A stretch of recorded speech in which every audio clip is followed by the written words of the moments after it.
guys, welcome back. It is your favorite Gimp of the Limp, and I am here with a game that I have been very excited to get onto the table for you guys. I've been working on it for a while, bits of terrain, miniatures, scatter terrain, all this stuff that I've been putting together for a while.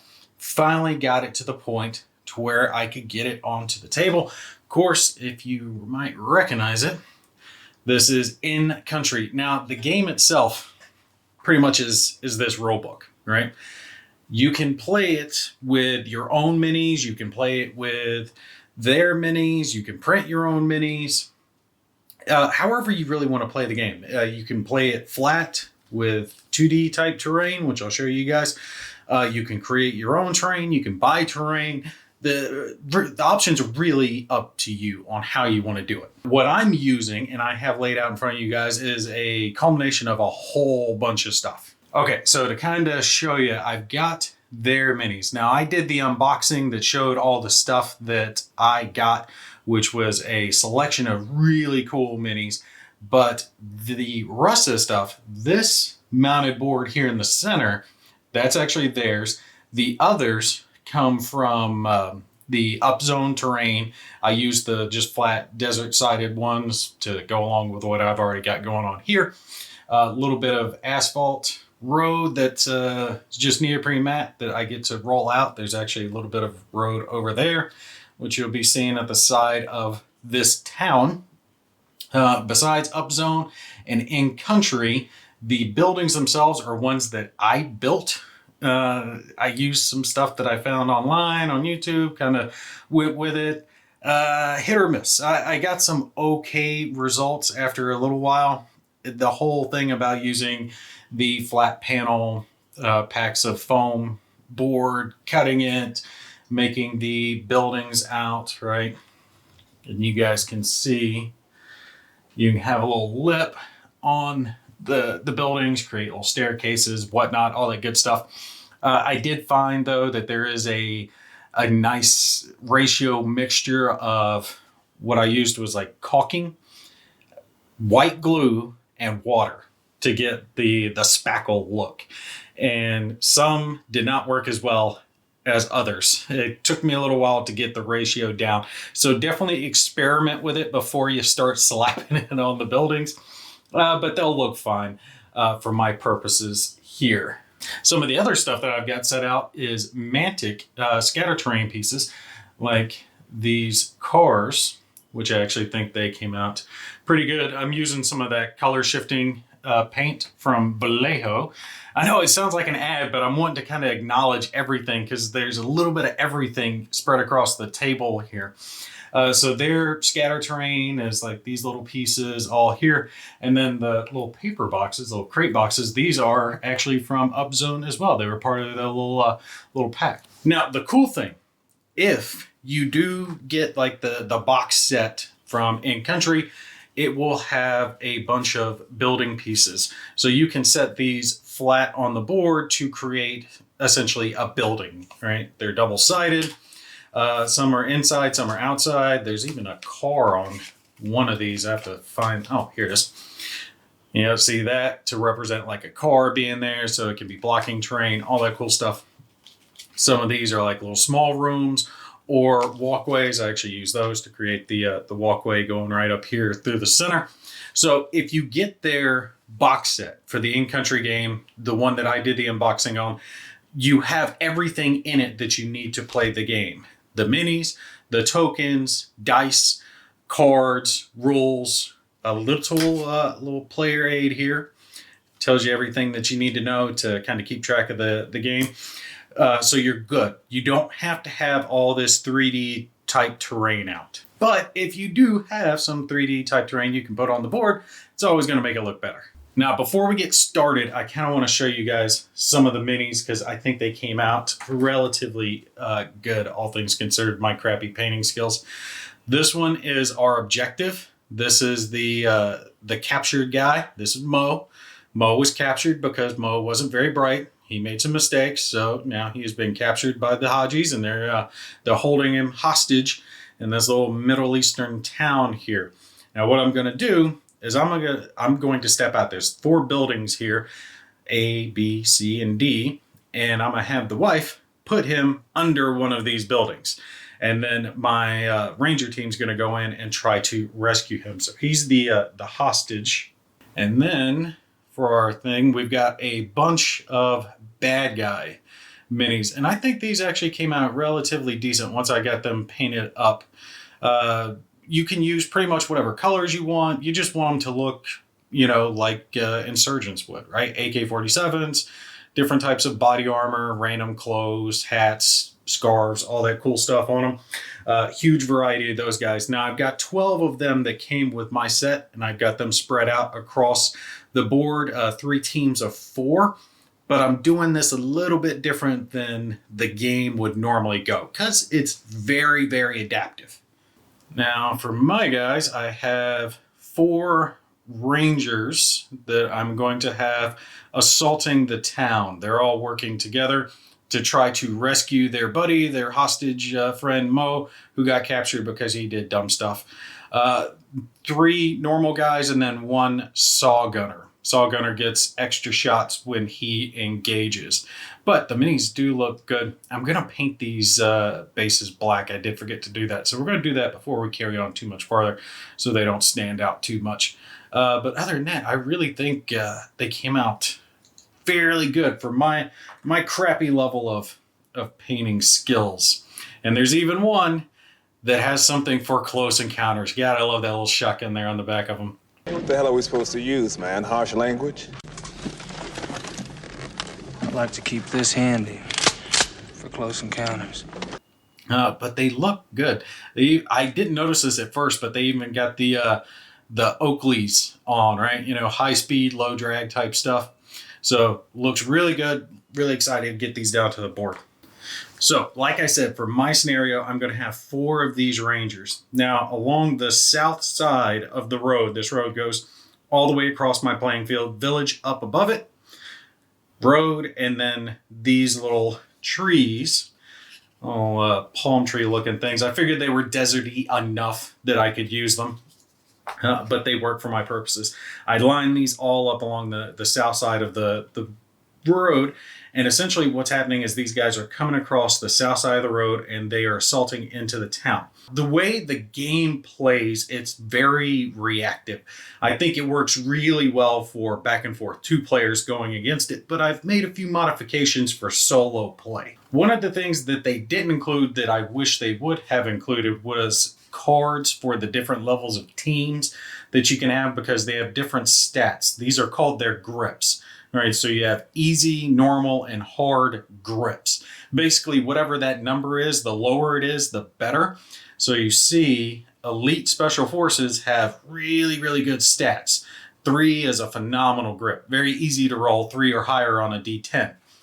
But untrained guys like mobs, it's very hard to roll a 10 constantly on a D10. So they're not going to do as well. And then there's all these different levels that you can go on. I wish they had included cards with the game with some different examples of teams, kind of like they included our little player aid cards here and our info cards, intel cards here. The intel cards really only come into play in a heads-up game. It's not going to be pertinent for the type of game that I've got going on, but like I said, I've made a few adjustments for it. So what I like about this system is the fact that it's designed to be incredibly quick playing and it's pure reactive. Like, hey, I'm doing this. Okay, well, you're doing that. Then I'm going to do this. And that's how the players go back and forth. So when we're looking at our card here, on your turn, you're going to do your things. I'm trying not to get my light on it too much.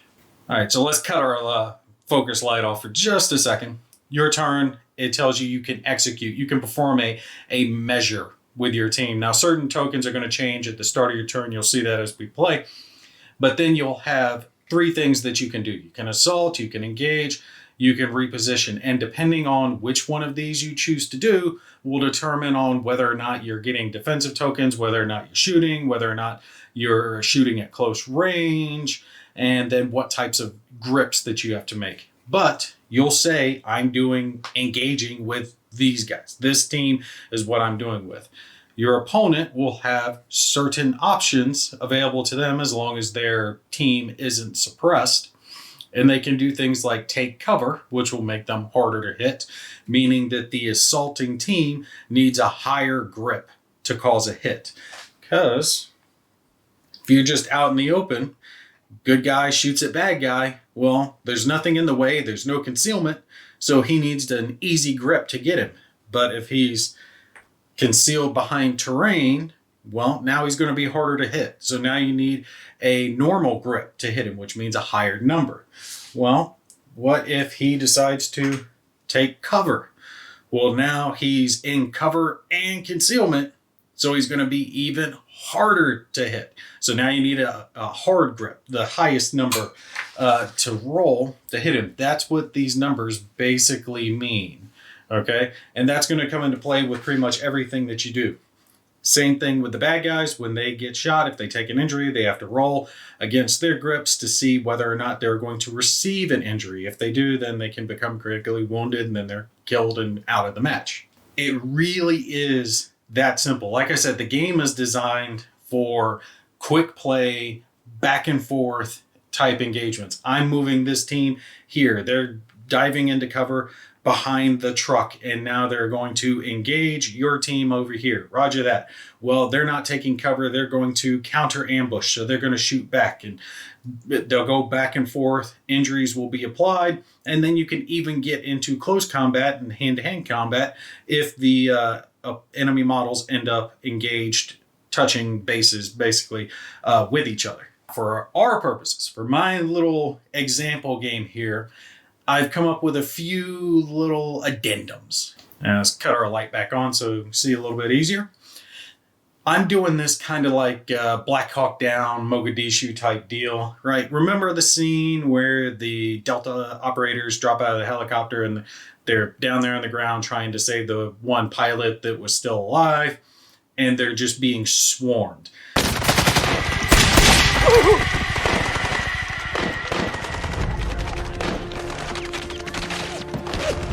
Friendlies! God, it's good to see you! It's good to see you! Those two guys were just super elite, awesomely well trained. Any shot they fired pretty much hit, while the mobs, the bad guys that were coming at them, were numerous, just multitudes of them coming, but there's no training there. Just a guy with an AK-47 in his hand firing at them. That's the type of scenario that I've got going on here. These guys are going to push through from the south across our little southern tree line. We're going to count this as a nighttime event, but the only way that that's going to be affecting my game is the fact that until my Rangers here engage for the first time, none of them are going to react. Okay? So all the bad guys spread across the whole map aren't going to do anything until they actually start taking fire. They can sneak around and do that. Now, there are some grip checks. They have to make easy grip checks to make sure if they're crossing lines of sight that they don't get spotted. If they do get spotted, then they can be ambushed and attacked and possibly injured. So what I'm going to do is I'm going to give the good guys the absolute best stats. So they have the top level grips. When we're looking at our chart here, elite special forces. So they've got 3, 5, and 8, which means the hardest number they're ever going to have to roll is an 8, just depending on the circumstances. For the bad guys, I'm giving them the absolute worst numbers, 6, 10, and 10, which means the lowest number they could ever possibly roll is a 6, but more than likely they're going to be rolling 10s for everything. The only difference is, though, is that there's 4 of these guys and there's infinite of those guys. Like I said, there's 3 teams of 4 that I'm starting off with because, again, that's the minis that I have, so that's what we're going with. But as they get killed off, they're going to respawn at the top and effectively just push their way back in. So as these guys are going across, yeah, they might wipe out an entire team, but that entire team's going to come back on the very next turn and be able to assault in and engage the enemy. So instead of Black Hawk Down, we're calling this Mohawk Down. Now, just to show you some other cool things before we get started, like I said, this is your game pretty much here. You can use whatever other components you want with it. God, I love these minis though. I can't recommend these minis enough. And the fact is you cannot find decent modern military minis like this pretty much anywhere, like at all. I searched. You cannot find plastic ones of these. It's pretty much all resin. And the thing that I hate about that is the resin is fragile. If you drop these, you're going to break them. So whatever you do, do not drop them. And you will regret breaking these because they are just too beautiful. But like I said, got a bunch of stuff in here. When it comes to actual rules of the game, there's not a whole lot, right? It's not a huge rule book by any means. The back half of the rule book is talking about scenarios, how to create them, make your own, and then the different types of teams that you can do, team building, different grips, and then any special rules for any of the characters. So here's what we're going to add into this. The good guys only have one special rule they're going to have to work with, which is cyclic, and that has X numbers of shots. Their saw gunner gets 3 shots. So when he chooses to engage, he gets to roll 3d10. Okay? And enemies within so many inches of each other can be hit by him at the same time. Everyone else is just carrying basic rifles. I thought about maybe giving the good guys optics. Optics are essentially rerolls when they miss, but I thought that might be a little bit too much. So we're erring on the side of caution, not giving them optics. There are just a huge list, and you can create any types of teams. Your opponent, if you're playing with someone else, they can create teams. You can count these as points and have armor. You can have drones. You can have automatic weapons. You can have weapons that penetrate. You can have explosives. You can have locals. You can have dogs. You can even have vehicles. So there are rules for pretty much anything that you want to add into this game. Now, the only other thing that I am going to be changing up is the cohesion rules for this. I don't think they're going to work too well for the type of game that I'm going to play. The good guys, the 4 rangers that I've got here, they're going to, normally they would be allowed to have 4 inches. The bad guys would have to have 2 inches. But I'm not treating them that way since they're going rogue and, going off mission to try to rescue their buddy. They get to have whatever cohesion they want. So if they want to split up, if they want to go 1 guy over here, 2 over there, 3, wherever, they can kind of do whatever they want. The bad guys, I'm going to try to keep them roughly within 4 inches of each other, barring heights. So like our 4 guys here, we got another 4-man team right here, and then another 4-man team right over here. So roughly 3. So, for the teams. Only other thing the bad guys have is they do have 1 guy that has a RPG. And I am going to give them the RPG. So they get to fire with the RPG. But the RPG has to be set up. It has to be positioned before it can be fired. So it's not going to come into play on the first turn. And another cool mini, just to show you guys, there is an A gunner for the RPG. Look at that. He's got like extra RPGs you can add to it. But the RPG is a blast weapon, so that comes into play. There are rules for blast weapons. It has penetration, but that's not going to matter because we're not using armor in this. But the blast weapon can hit their own guys, just depending. And I think I might go in with a little bit of potential miss, because an RPG isn't exactly like a laser guided weapon. So I'm going to figure out some type of scatter effect for the RPG. And honestly, the way this game plays, the basic rule set of it is one of the reasons it's really standing out to me, in the fact that you can make of it what you want. If you want to stick very, very hard to the rules as they're written in the rule book, you can do that. Or you can use the pieces you need, create your own teams, and basically have your own game. It's modifiable enough that you can play it however you want. That way, if you're someone who has opponents that you want to play with, you want a more tournament style structure with points and attributes and creating your teams to compete against each other, you can go that route. Or if you're someone like me who likes creating these oddball scenarios to solitaire out, you can do that. It's however you want to play the game is how you can play the game. All right, so the bad guys are going to stay where they are. My 4 good guys here, I'm going to divide them up. We're going to take our saw gunner, and he's going to be positioned in the trees here. He's going to run forward into our little wreck, and he's going to stay here behind cover and wait. Now, whenever the team activates, the Rangers activate, it'll activate all of them. Doesn't matter where they are on the map. They'll all activate together.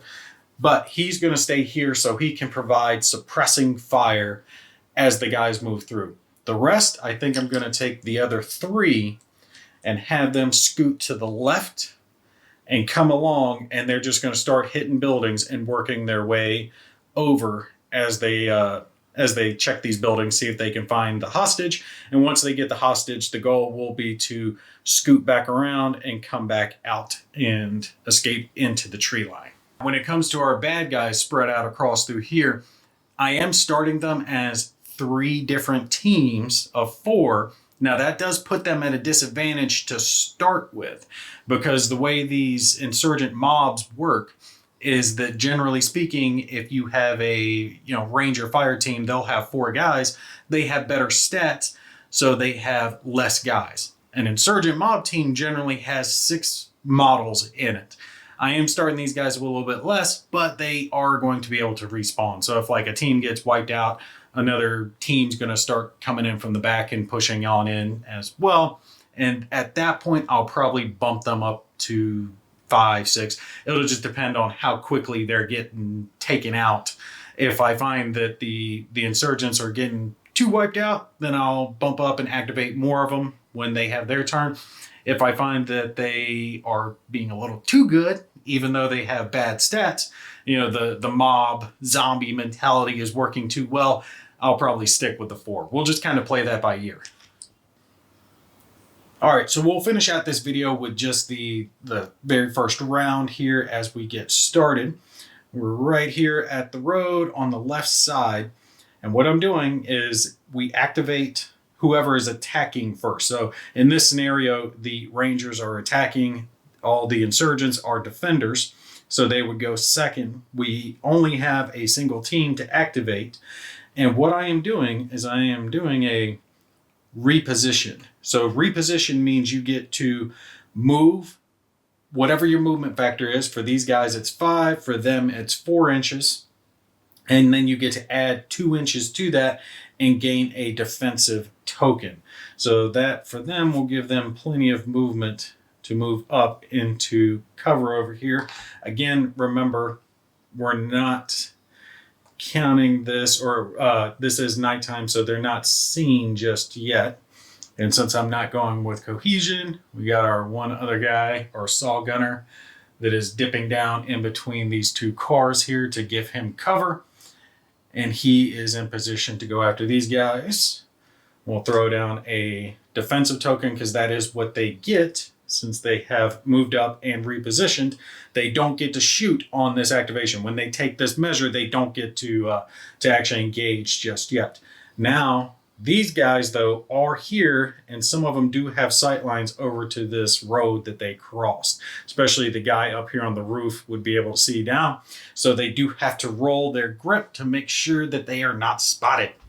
All right, so I'm grabbing out my little dice tower here. We're going to throw it down on the road real quick. And the Rangers are going to have to take a grip test to make sure they were not spotted as they were crossing the road over here. The saw gunner down here in the bottom right, he's pretty much okay because he wasn't really out into a danger zone, but these guys could have been spotted, especially there on the roof. So let's roll for them. And they got a 9, so they are good. They passed their grip test. And this, higher numbers are better, so you want to hit equal to or above whatever your grip is to successfully pass it. So they are good. The bad guys do not get to activate just yet. They have not been spotted.